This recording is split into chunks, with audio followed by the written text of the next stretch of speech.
Okay, let's go through the topics that are on exam 3. All right, so the first topic that will be on exam 3 that we should probably be familiar with is the step response. And if you remember the step response of an RC circuit, looks like this. It's V of t is equal to V of infinity plus V of 0 minus V of infinity times e to the minus t over tau, where tau is equal to RC. And V at 0 is the initial capacitor voltage.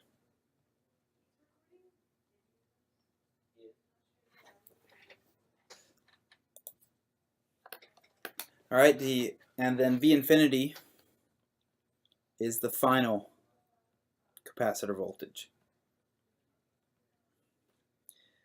And in both of these cases, we know that the capacitor is open. All right, next topic, RLC circuits. The key thing to remember here is that the characteristic equation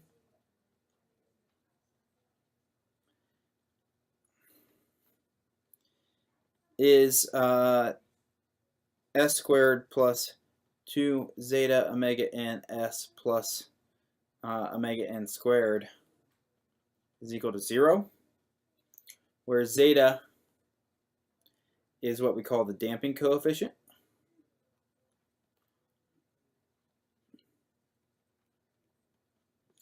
And omega n is the natural frequency.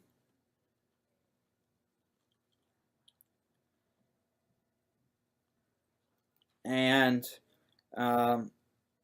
if zeta is less than 1, it's what's called overdamped. If zeta is equal to 1, it's what we call critically damped.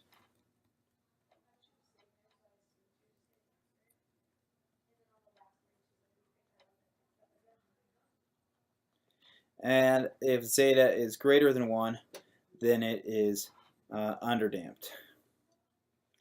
All right, and on your exam, I would expect this in the form of maybe a short answer, where I might, in fact, give you a characteristic equation, and you might have to calculate these things. That's not really all that mathematical, but I might give you a characteristic equation, and you'll have to tell me which of these cases it meets. All right. The next topic is sinusoids. All right. Remember that if we have V of t, it's equal to Vm cosine of omega t plus phi, where Vm is our amplitude. Omega is angular frequency.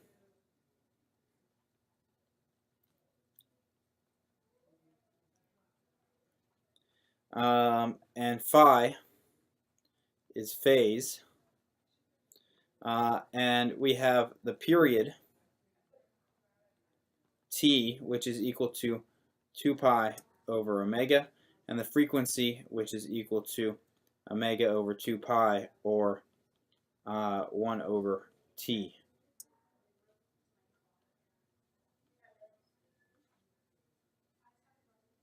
Okay? And what we know is that if I draw the following, I could put cosine of omega t here and sine of omega t there. And that if I have something in sine form and I want to write it in cosine form, then what I'm doing is taking a cosine and moving it down 90 degrees. So in other words, the cosine of omega t minus 90 degrees is equal to the sine of omega t. And that is really the most important thing to remember, is how to get from a sine to a cosine. All right, if I have sine, then my new argument is omega t minus 90 degrees if I'm representing it as a cosine. All right, the next stuff is complex numbers. Complex numbers, we have rectangular form, which is x plus jy, which is equal to the polar form, which is r angle phi, where r is equal to the square root of x squared plus y squared, and phi depends on x. If x is greater than 0, then it's the tangent inverse of y over x, and if x is less than 0, then it's 180 plus the inverse tangent of y over x.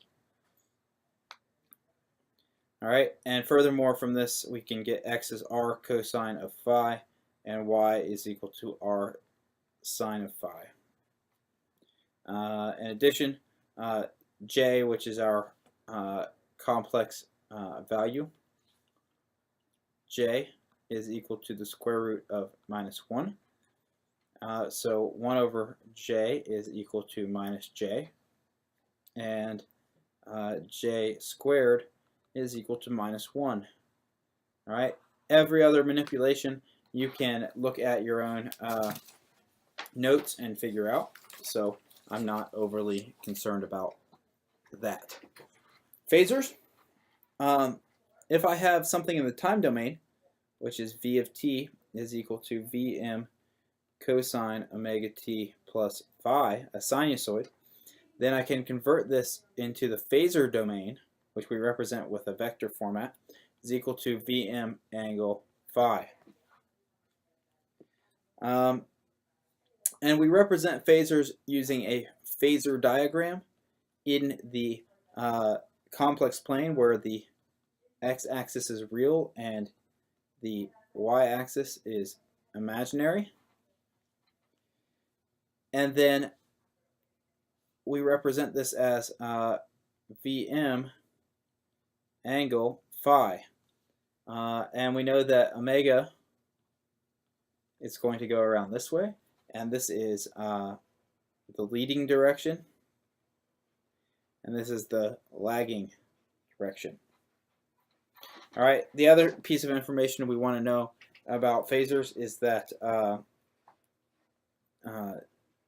dv dt transforms to j omega v, and the integral of v dt transforms to v phasor over j omega. And also that if I have Vm sine of omega t plus phi, it's equal to Vm angle phi minus 90 degrees.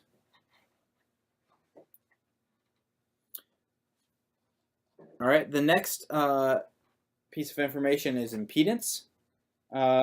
Essentially, that Z is equal to R plus JX ohms, and for an inductor, Z is equal to J omega L, and a capacitor,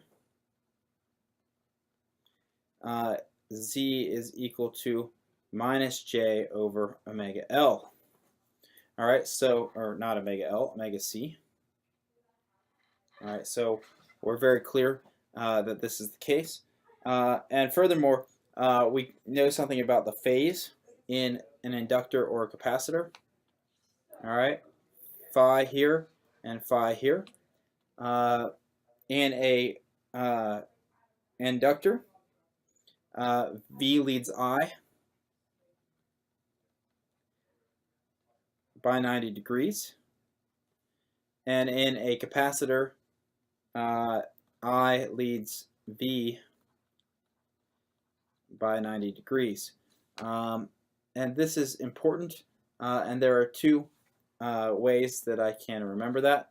I can do Civil, or I can do Eli the Iceman. All right, where the explanation is that Civil in a capacitor current leads voltage, VIL voltage leads current in an inductor, or Eli EMF leads current in an inductor, ICE current leads EMF in a capacitor. All right, next up we have nodal analysis. This one's pretty simple. We first will transform to phasors.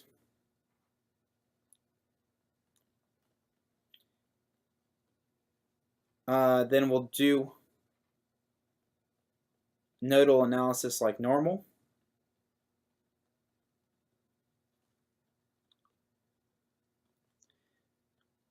And then we'll do a conversion back to time domain. So transform back to time domain. Same goes for mesh analysis. We first transform to phasors.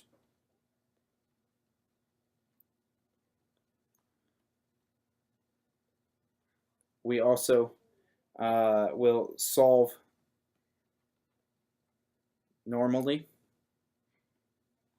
and then we transform to time domain. Now, in both cases, this depends a lot on what's being asked for. If I'm asking for the time domain, then you need to give me the time domain. If I'm not asking for the time domain, then we need the phasor version. All right, that will be fairly clearly specified on the exam. I'll also point out that in addition to the videos specific to this review, you may also want to look at homeworks 7, 8, and 9 solution videos.